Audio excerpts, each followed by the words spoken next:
आज मैं शुक्रगुजार हूं हमारे सीएम पंजाब का, जिन्होंने पुलिस को एक इंडिपेंडेंस और ऑटोनॉमी दी। हमारे आईजी साहब जिन्होंने हमें जिले के अंदर एक इंडिपेंडेंट कमांड दी।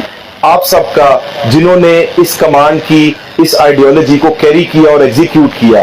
और आज हमारे जिले के अवाम, मुझे यकीन है कि हम किसी 10 बंदों को खड़ा करें और उनसे पूछें तो वो सब ये कहेंगे कि इस जिले में पिछले 2 साल में कंसिडरेबली क्राइम भी कम हुआ है, मंशियात फरोशी भी कम हुई है और पुलिस का कंडक्ट भी बेहतर हुआ है।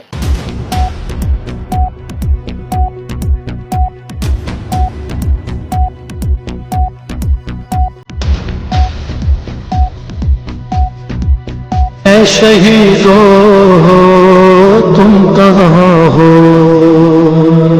फस्ल गुल है अब